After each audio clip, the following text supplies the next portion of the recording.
Hello, hello there. Welcome to the first season of the Friday talk show with Shalom Uwaifo. And with me, I have here. Efeke Betty. All right, it's a very wonderful one to have you guys here today, and it's the first season, so it's going to be free for everyone, right? So we're going to be starting with our topic for today, which is overcoming examination failures. But before that, as you are watching this, do well to send this link to your friends so that they will also join this impactful session. Do well to like, do well to drop your comments, subscribe, and turn on the notifications button, right? So we're going to be doing this every Friday, right? So our topic again today is overcoming examination failures. So why the topic? Why are we discussing this? What is the importance of this? So I'll start. Let's we start. Okay, so good evening, everybody. As Shalom has said, the topic is overcoming examination failures. And the reason why we're treating this topic today, because it's also very important. And the reason why it is important and why we're treating it today is because failure at times is seen as like a taboo. It's kind of like if you fail, everybody's going to laugh at you, mock you, they'll shame you, and then because you don't know how to properly handle the failure, then you just quit. You get depressed, you start, you know, feeling less of yourself. You get this inferiority complex and all of that, and it's totally and completely avoidable. Yeah. So our aim today is to just tell you that failure is normal. It's normal to fail. And even though it's normal to fail, it's one thing to fail and it's another thing to move past that failure. And some people, even though they normalize the failure in a way, they don't move past it. And that is also where another problem is. So that's just the entire point and significance behind this topic, overcoming examination failure. So that's why All it's right. important. Yeah, thank you very much for that. So this is very important because I've encountered a lot of persons over the years while coaching, and a lot of persons have issue with examinations, right? And I found out that a lot of persons that are actually very smart. They are very, very learned, like they actually know what they are doing out there. You can see someone that is very sound academically, sorry, in business, making a lot of money, doing a lot of sales, and making it very, very well, making a lot of cash and influence. But when it comes to the academics, he or she is actually dropping, right? It's lacking academically. So we want to understand why someone can actually, even though successfully living life and doing what it ought to do excellently well, but still not performing well academically. Like it's the same brain they are using. So how come there is a lapse in one and there's an excellent performance in the other? So that's what we're talking about today. So we have Betty here with us to trash out this in the next few minutes. Okay, so I'm going to actually start from where Shalom stopped. He was talking about how there are people that, when it comes to something like business, they're very good at it, or even in sports or in art, they can draw, they can write. But when it comes to books and like writing exams, it's a problem. And I feel like it's first of all important that we first of all appreciate that human beings are different. Yeah. So what I'm good at is not what Shalom is good at. And what both of us are good at independently is not also the same thing that you're also good at. So I feel like it's best that we first of all appreciate that God made us to be different. And some people are skilled in their hands, some people their brains work very fast, some people they sing, and that's also is good. And Mm. it's very important that because in Nigeria, I feel like in Nigeria, if you're not book smart, then you're not smart at all, which is not actually the case. Yeah. It is not the case ever at all. But still, it's still important that as you're in school, you should excel, you should succeed. The Bible says that we are the heads and not the tail. Yeah. So I believe that even though I may not be as gifted in quotes when it comes to reading books, I should still excel and succeed. So we're going to go straight into the topic. And before we start, because where I want to do it, I want to start with like common excuses or reasons people give, students especially give for failing. And the beautiful thing about this is that you can apply this topic to any other aspect of your life. Failure is not just limited to examinations, Yeah. and there are specific reoccurring mistakes that people make in all spheres of life, aside in school and examination, that causes them to fail. So this what we're treating today, you can apply it to every other thing or any other thing aside the examinations. So before I start, I want to like give like two acronyms of what the word fail that I learned, and I feel like it gave me a better perspective. So the first one is that fail means forever acquiring important lessons. Mm. So fail means forever acquiring important lessons. And then another acronym that I also like found out is that fail means, I think, first attempt in learning. Your first Yes, attempt yes, in learning. makes sense. So I've been reading this book the first 20 hours, and it has actually taught me and like broadened my mindset to what it means to learn and to acquire skills and all those beautiful things. And one key thing that the author says is that when you first start something, expect to fail. Yeah, So I'll not tell you, oh, I felt to fail, and like, because it's going to be very terrible, especially like you're just new to university, the way they write exams in secondary school is not the same way they're writing here. Topic, grammar, the way the lecturer is lecturing and not teaching, everything is new to you. The courses are new as well.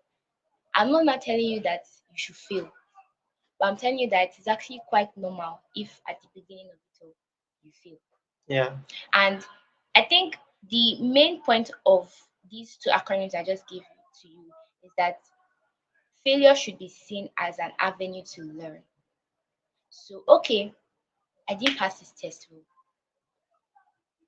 Accept first of all that you didn't pass the test well. Then ask yourself the important question: what could I have done better? Or what did I do that was not necessary? Or what should I have done that I did not do at all? exactly. So first of all, you have failed. I believe that most of us that are watching this have failed, and we still fail.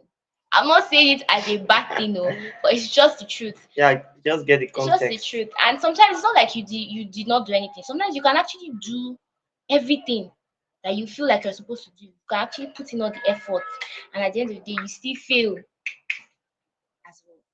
So this is not to demoralize anybody and make you feel like you're dumb. I feel like one thing that I've heard a lot in this my second year in medical school. The lecturers always tell you that just because you fail is not the end of the world. So you're supposed to God has, like, God wants you to learn a lesson from it. So then, like, what are the famous excuses that people give for why they failed? And what can you do to not make those excuses anymore? So the first one I'm going to go into is fear. I feel like me, I have experienced fear many times. So for some people, it's not like they did not read. Oh. It's not like they Mm. did not practice, they didn't do the practice questions. It's not like they didn't come to class, they didn't pay attention. It's not like they didn't have a plan, they did not strategize. You ticked everything in the books except one thing: you didn't trust yourself. And if you don't trust yourself, there's nothing you want to do at all in this life. Leave examination, even in life, there's nothing you want to do if you don't trust yourself. So fear is one very common excuse. Oh, I was afraid. And you know when you go into the exam hall and you're nervous, I'm saying it Yeah, again, it's not like you did not read though. You even did, you pulled an all-nighter. You were the one that was doing tutorials, you're the one that was asking yes, your cousins question like, oh, can you tell me this bone? Can you what muscle is here? What's the function of this muscle? What's the innervation? You're saying everything correctly. But immediately you step into the hall, you start to feel the pressure. So how do you now tackle fear? Bible says in 2 Timothy chapter 1, verse 7 that God has not given us a spirit of fear or no, anxiety. He has given us a spirit of confidence and love and of a sound no, mind. So you first of all have to believe in your own ability and capacity.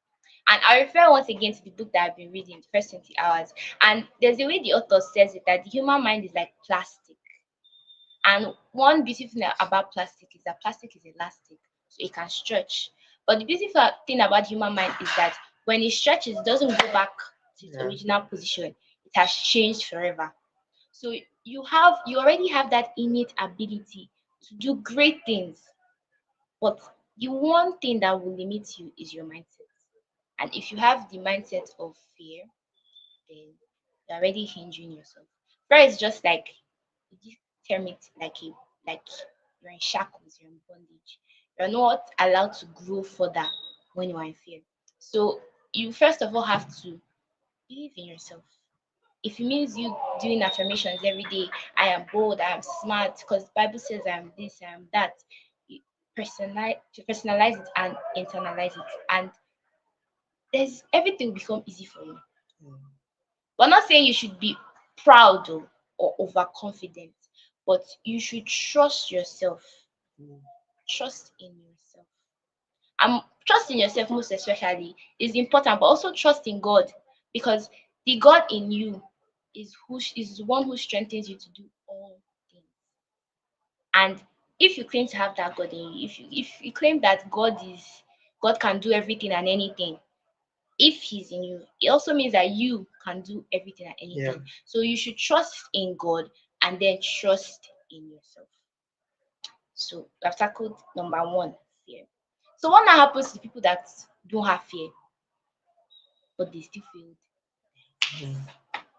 So it now leads us to another issue. People start the semester without a goal, without a plan, which is very bad. It's very, very, very, very bad. If the people don't have a vision, they're just wandering around doing nothing. And that's not good.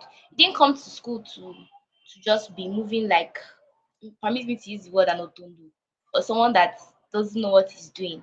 So you can have that self-confidence, but if you don't have a Yeah. plan, Mm.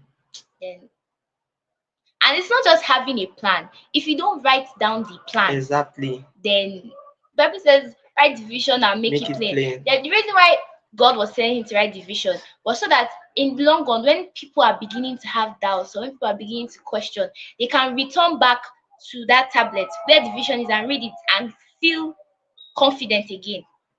So it's one thing to have a plan. Write down the plan. And another mistake people make when it comes to planning is they make bogus plans. Like, your plans are unrealistic. I think everybody knows what this SMART goals of a thing is. Yeah. And one, the letter R, it stands for realistic goals. In fact, let's even take all of them from STT because they're very important. Your goal should be specific, should be measurable, it should be um, achievable, realistic, and timely. So this is the template is setting goals. You want to get first class. That's not specific enough. What do you want to do to get the first class? How do you want to get the first class? I can just come and say I want to get first class. Who doesn't want to get first class? Everybody that enters the university they want to get first class, but why is it that more than half of those people Don't end don't up get, getting the like, in first a class class. you can see only just one first class student, Seriously. and all of them all entered the university with the same passion, with the same. It's not like any of them was less than the other. It's just that one of them went the extra mile. He had a plan, he had a goal. He wrote down the goal. He, would I say, he broke down the goal into smaller clumps, because it can feel so huge. This first class of a thing, it Yeah. feels, if you're just looking at it as first class, it can feel so gigantic. But if you're able to break it down into smaller chunks, those smaller chunks now begin to look more achievable and attainable. I don't know if you get the point. But what Yeah. I'm just trying to say is that have a vision. Have a vision. And it's only when you have a vision that you can now start implementing it.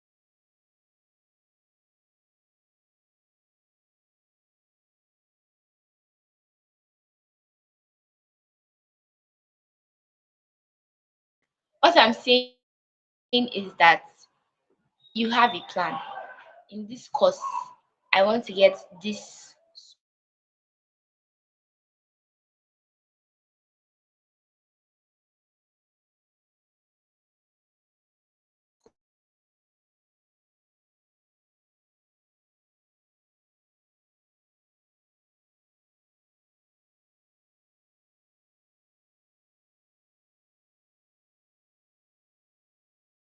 If you have a plan,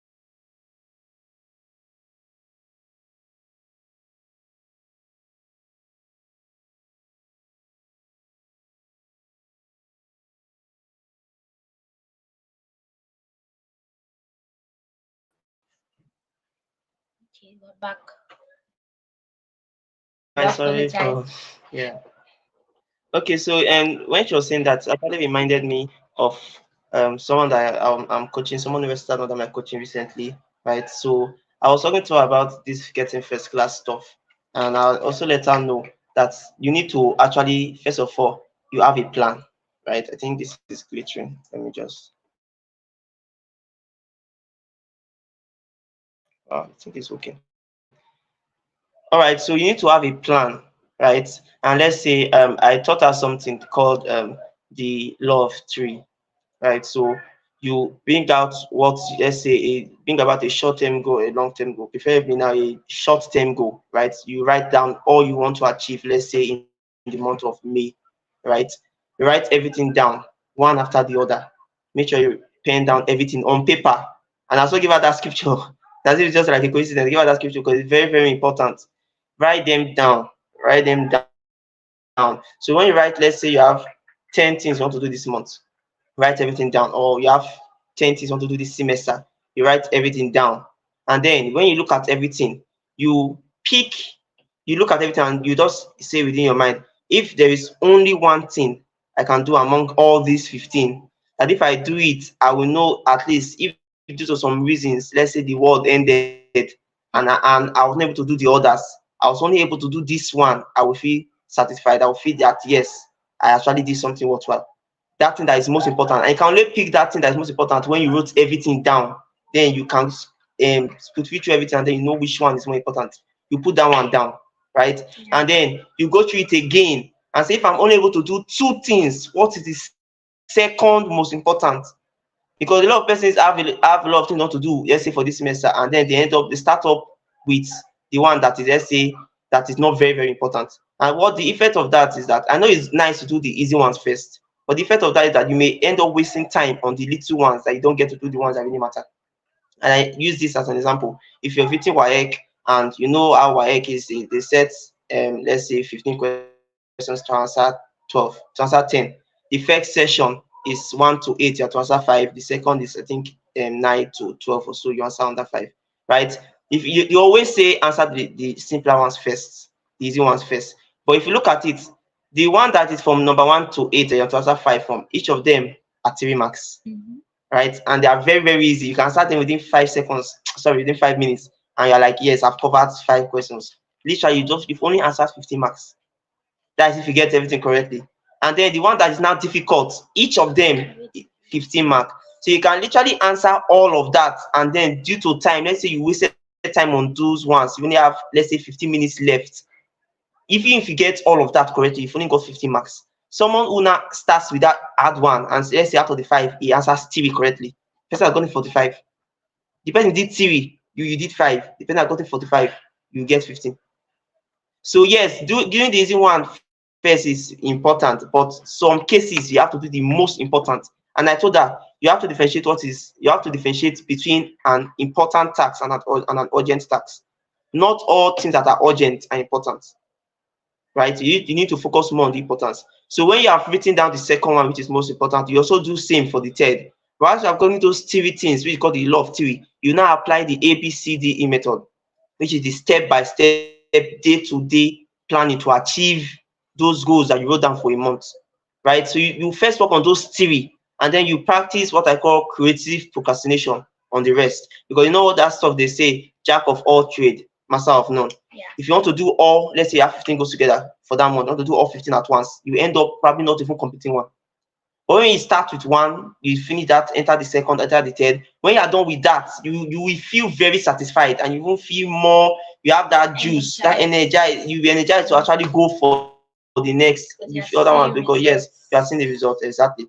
So you practice the ABCD method, and probably in our next life, I will be sharing what ABCD method is about. But that is just the step-by-step planning and step-by-step process to achieve those goals that you have planned. So it's very, very important to write them down. Very, very important to write them down. Yeah. Okay, so the next thing I'm going to say is that another mistake people make is that they don't know what works for them. And no what works for them as in I if you can recall when we're starting the life, I said something that you should first of all appreciate that everybody is different. what works for Shalom does not work for me. I will not even say will not, because I know Shalom, and what works for Shalom does not work for me, and possibly what works for me does not also work for you. So when I say know yourself, I mean that know how you understand, know how best you read and understand.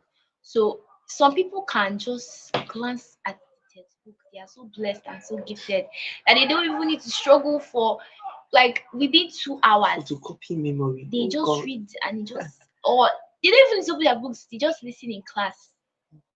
Those people, you see those people that just learn more when they listen. They are like auditory learners.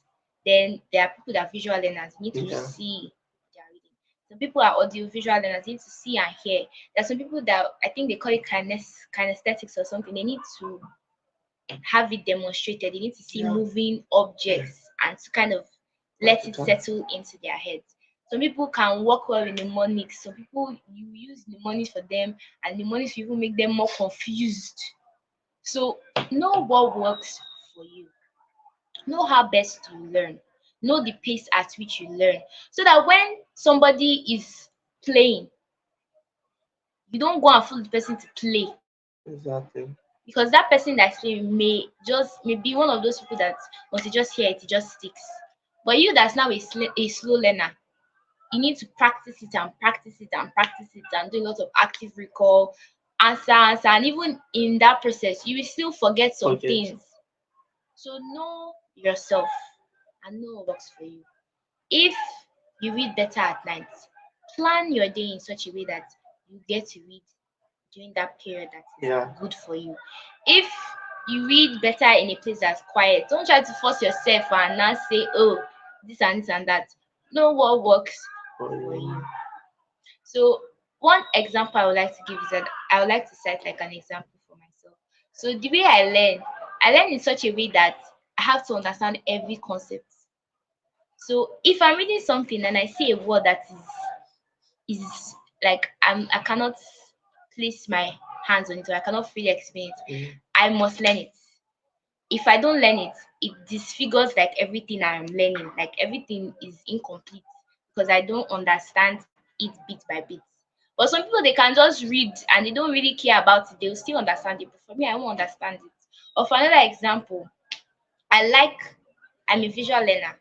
So it means videos like all this Danger Nerd and all these osmosis videos, they work very well for me. But another person can watch those videos and will still not remember, or nothing will stick to their head. So I can't now follow somebody that maybe is an auditory learner, or follow somebody who is a I will not say I'm a slow learner, but I'm a slow learner. So I can't now follow someone who is a fast learner to now be learning the way that person is learning, because I'll just be doing a lot of harm Yeah. to myself. So know yourself, know how best you read, know what works for you, know your body cycle, know when you are tired, know when you feel the most strength, know when the book is entering your head so smoothly, and know when if they just ask you any question, you're like, I beg, give me. So know what works for you. Exactly, because even that, when I see some persons and I look at them, you know that stuff they always say when we're in secondary school, that you follow your friends to be playing, and then they will go home and read, And you and then you you go go home and and sleep. sleep, and at the end, the result will come You out, you'll be think like, that all of you are going to ah, fail. and then you can usually see them getting A's You are and getting B's, and you're D. getting D's, yeah, and you'll be like, this my friend is wicked. It's a slide, but you are the one You that's are the one that you doing punishing yourself. yourself. He knows what works for him. He didn't tell you not to read when you're in your house. He knows what works for him. Some of them they just do it out of innocence. They don't know that you are not going to read your house. Yeah. So they will play, they know if they are trying to do holier than thou, if I call it that in their academics, and then they want to form that they are serious students will be reading in the class. They need to enter their head, it will not work. They know what works for them is that they will go home and read in the night. So why waste our time in the daytime? They will play all they want to play. When they go home and sleep, wake up in the night and read. You play when you want to play, you go home and sleep all through the night. So right, just know yourself. Know yourself. There's some parents I've met and they're like, I know this thing. I know that if I read from beginning of this thing, it does not work for me. It's when it's 2 weeks to exam, 1 month to exam, I read.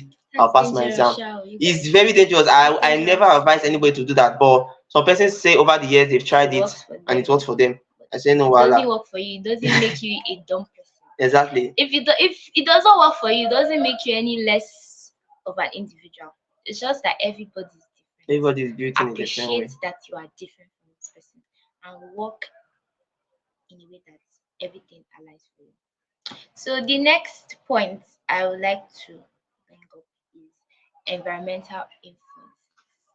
So I will still point back to the book I'm currently reading now, the first 20 hours. And I think in the first chapter, the author was talking about how you should have critical tools that are necessary for the skill you want to acquire or for the learning process, just to have the critical tools for it.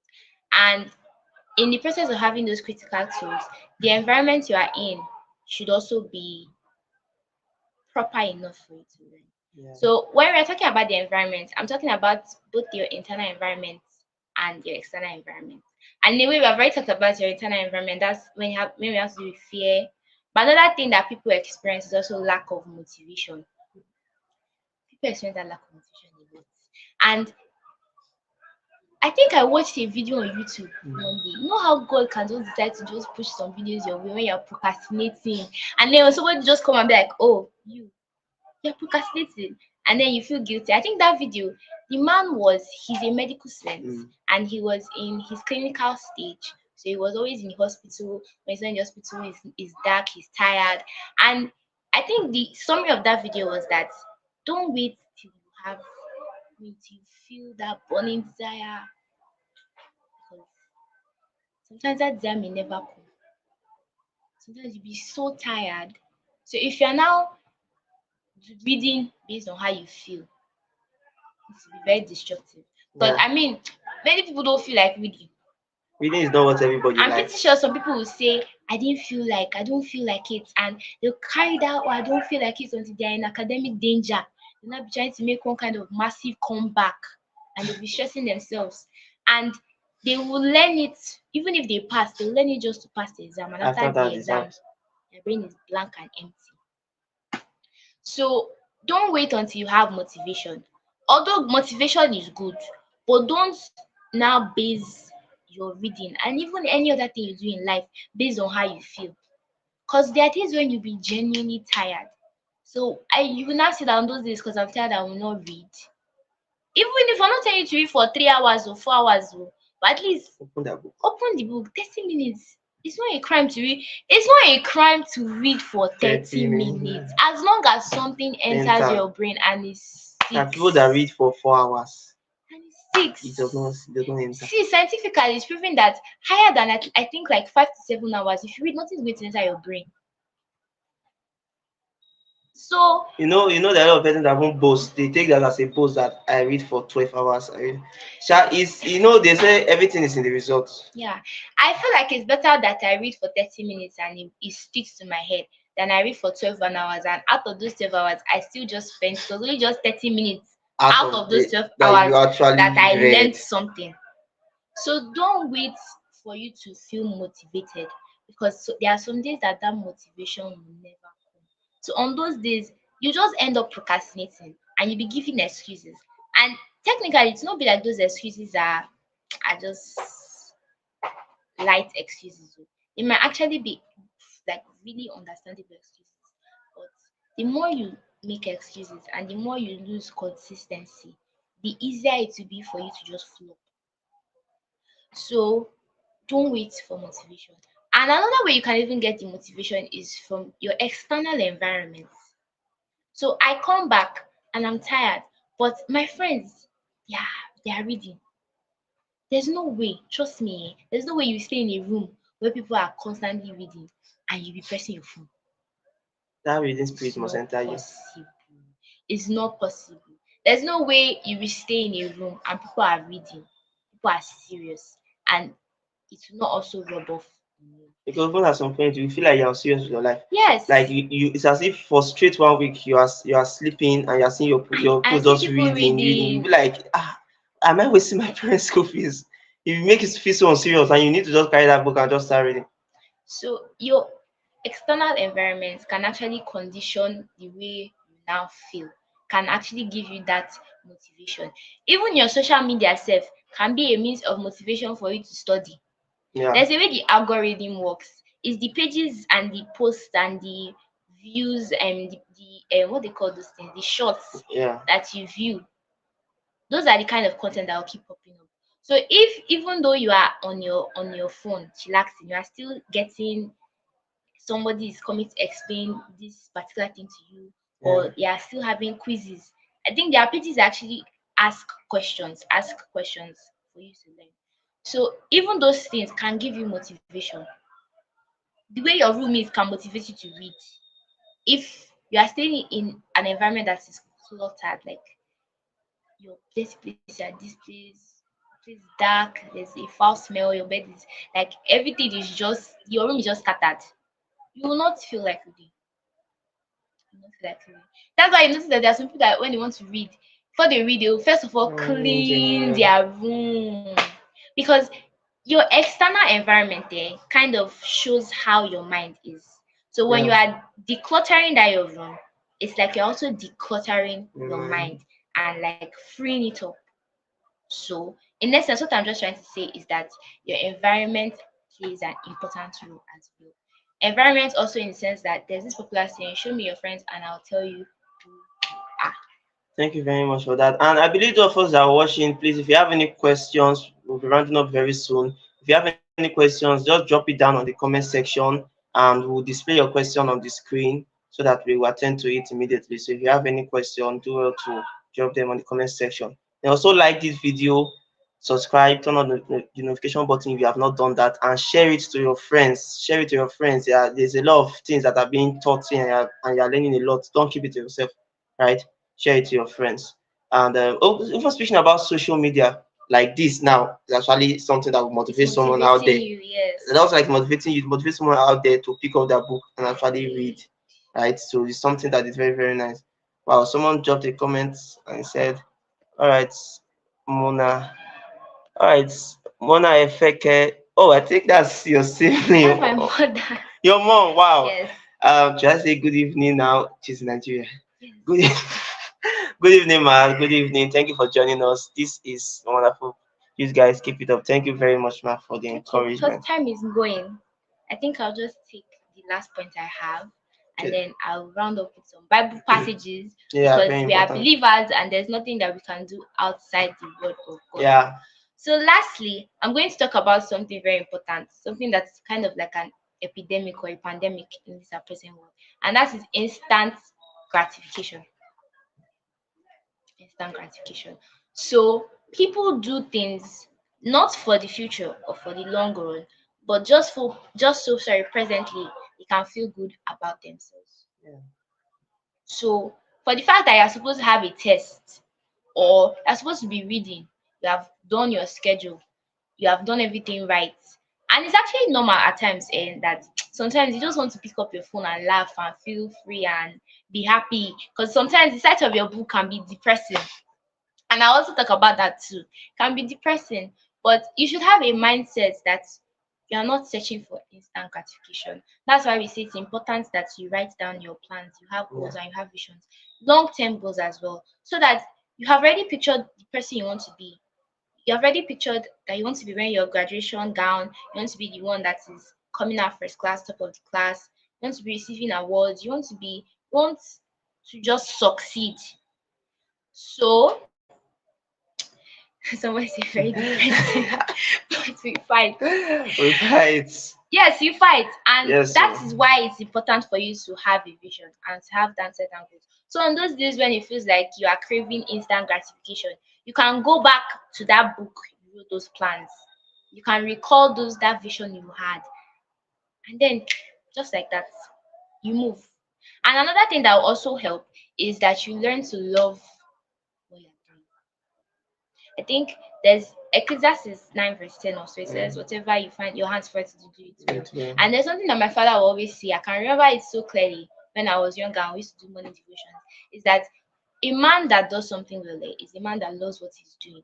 Yeah. So if I don't love what I'm doing, even if I do it, even if I somehow manage to do it, I will just do it like I beg they even if they force you to wash plates, both of us, you know that you will not, you watch that plate too, maybe because you're afraid that they will beat you, but you will not wash that plate well.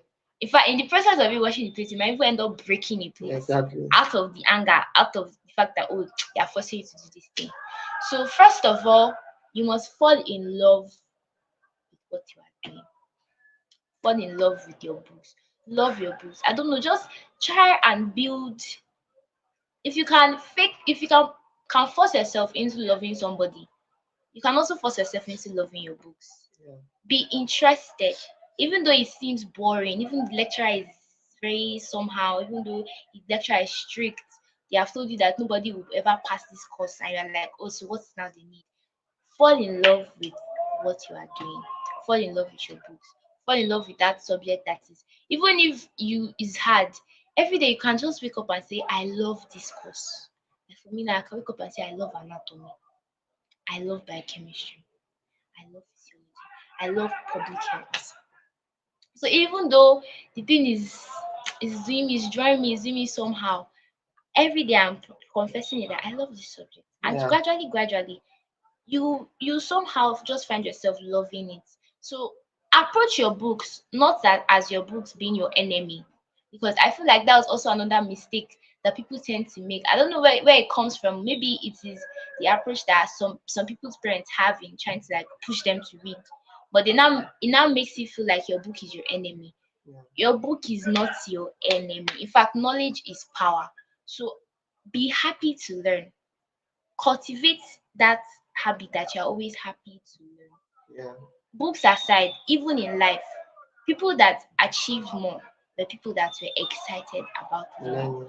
So, and I think it's even a problem in Nigeria with this past jam that Yeah. people just settle for less because, you know, and another important fact is, why are you learning? What is the reason? Yeah, Because it's that's the true. reason for you learning that will determine how the results you get. It's determine how your learning processes. If I'm Yeah. just learning to pass, I will learn to pass.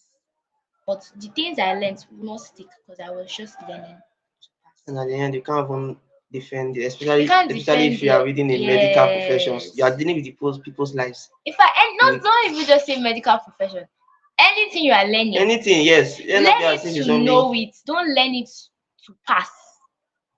Because even as you're talking about overcoming examination failure, we don't want anybody to fail. But I yeah, think it's also important that as you are learning it so that it becomes a part of part of you, you.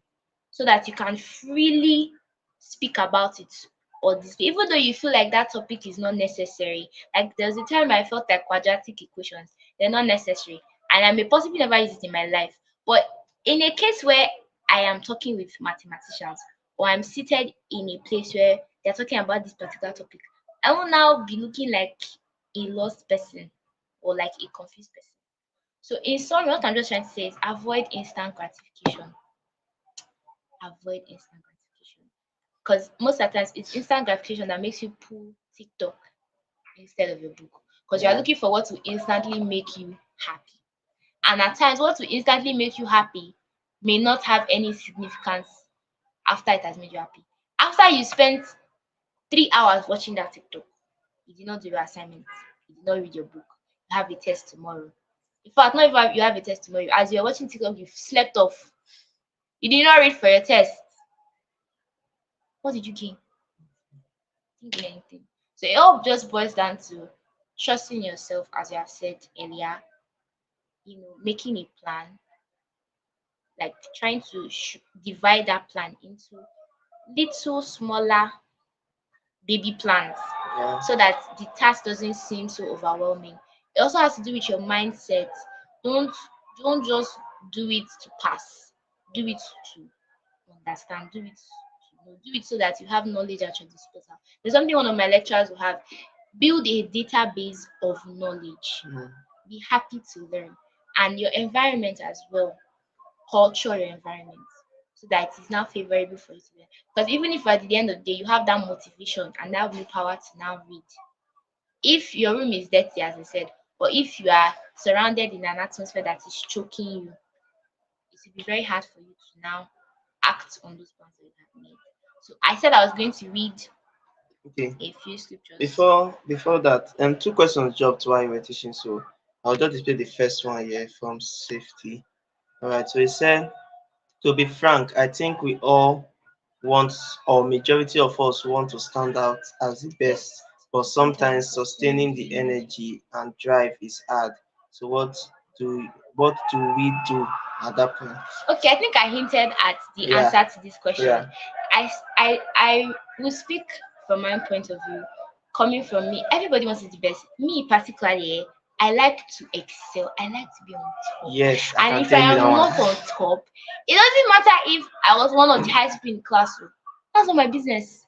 As far as I wasn't the one that topped, it will pain me to pay me. So you hear those people that they will be crying because of their test results, Yeah. and then when you ask them, they got 18 over 20, and you're just sitting down there with 5. Like you I'm don't like, feel if like I cry, what should I do? Kill myself? So it all boils down to the motive for you learning. As I said before, it's the reason for you learning that will translate into that your learning process. So don't learn to just pass. Don't learn to just prove that you are better than somebody. It's good to pass. Oh. yeah. I think I was watching this YouTube video about a medical student that graduated, or he's not a guy medical student, a doctor that Yeah. graduated. He got first class, and not let's not say first class. He got Distinction. distinctions all through in all his courses, in all his exams from his second MBBS down to the last one. Even in the ones they said I had like pattern farm and all those ones, anatomy, he got clear distinctions. And he said that the way he studied, he didn't just study to pass. He studied because he genuinely had interest in what he was learning about. Yeah. So that's why I said, love what you're doing. Love what you're doing because there are days that it will be hard. Kai. There are days that it will be so hard. Sometimes there are days I come back from gross anatomy practical by 6 and I'm tired. The formalin has entered my brain. My eyes are red, they are swollen. In fact, I can't even breathe properly. It's like formalin just has a way of sucking out all the energy from your body. But I'm telling you, if I don't love that gross anatomy practical, you won't see me there. There are times I even entered that lab and I felt dizzy. Like I could not even stand. It's a lot. And God. even if you're not dealing with formalin, you will still be tired because I mean your body is not Yeah. a machine. But it all just boils down to you having genuine interest in what you are doing. Have genuine interest for that course. That's why you should have build yourself to be a learner because learning is something that is continuous in life. You will learn. You will learn some things, you will learn some things. So if you don't have that habit or that mindset of being a learner, it will be very hard for you. Because if you decide to just depend only on motivation, as I said earlier, there are days that you will be tired. There are days Yeah. that that motivation will not be there. But what will now drive you is your passion, is the love you have for that course. Oh, I want to be an engineer. I just love the numbers. I love building structures. Because you love it so much, Yes. it's what you love. It's what you love that you can risk it all for. Bible says that God so loved his only, and for God so loved the world, sorry, that he gave his only begotten son. If God did not love us, he was not going to give us his son. Those scriptures say He wasn't that going to go the extra mile. wherever your treasure is, that's where you have to be. Yes. So it's actually the love. So what will make you go the extra mile is love. So love should be the basis, the foundation of your learning. Right. Love what you're learning. Thank you very much for that. So the last question, we may not be able to take any other one because of time.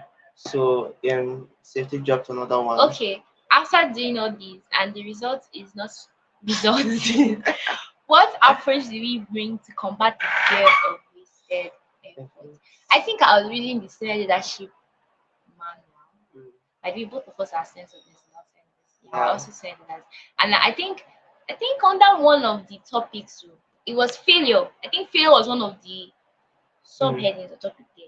And there was a question that was asked that could it be that you failed or you just had really high expectations? And it sank because it has happened to me before.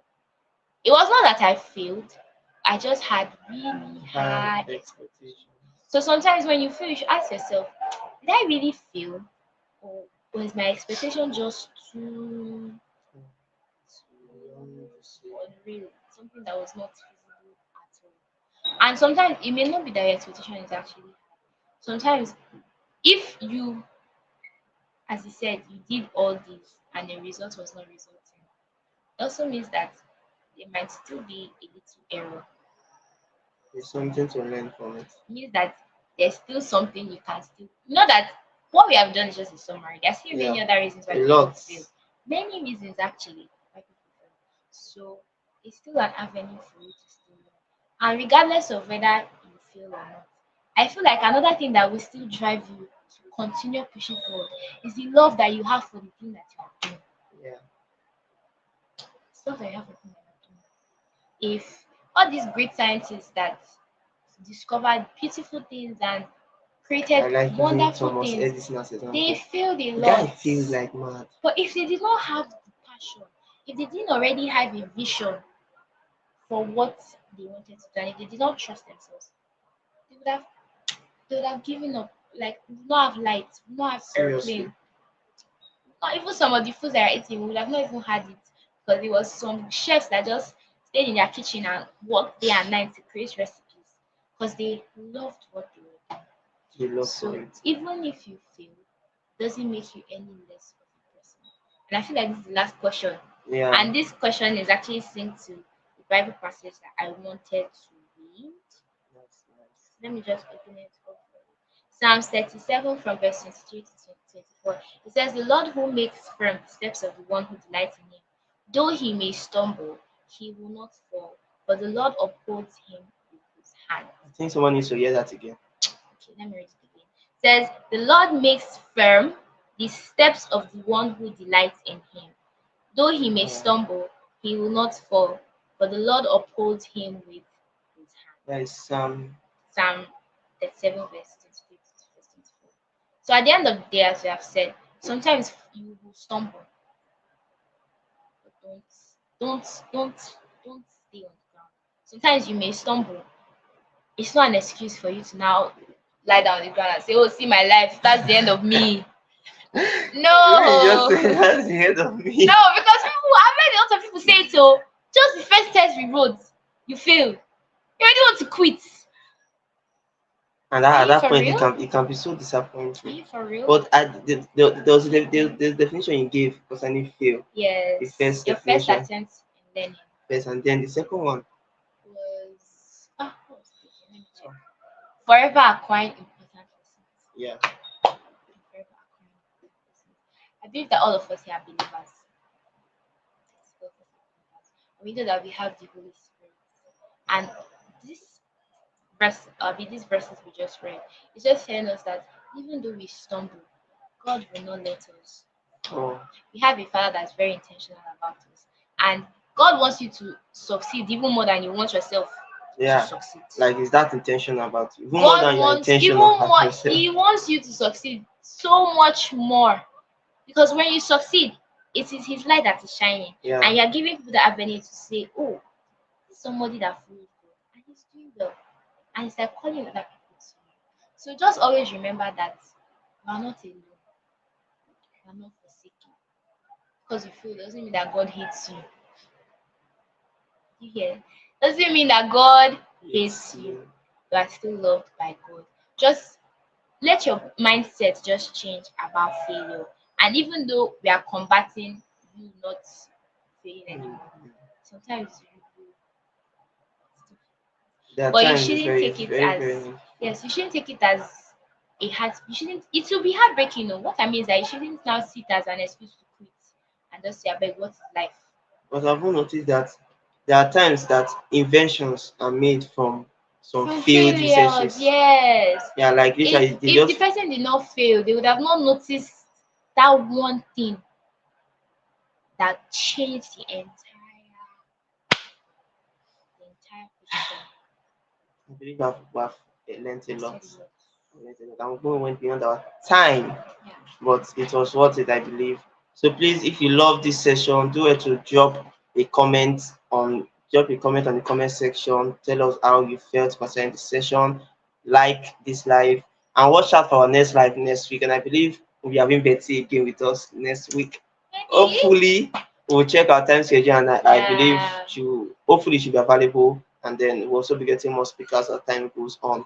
So thank you very much, Betty, for having us. One last thing I want to say. Okay, man. If you're in a school environment, don't be ashamed to ask your lecturers. Yeah. Okay, some of us have very mean lecturers, but there are still some very nice lecturers amongst our mates, or even seniors, like people ahead of us that have been in the same position as you have been. So ask for help. A closed mouth is a closed. I think that's all. Thank you very much. Bye, Thank you very guys. much. We'll see you and same time, 6 p.m. next week, Friday. Do well to join us and tell your friends about us. That is something that happens every week and it's not what you want to miss, right? Thank you very much. Once again, I'm Shalom, Uwaifo, and with me here is, Efeke. and we'll see you next week. Bye. Bye.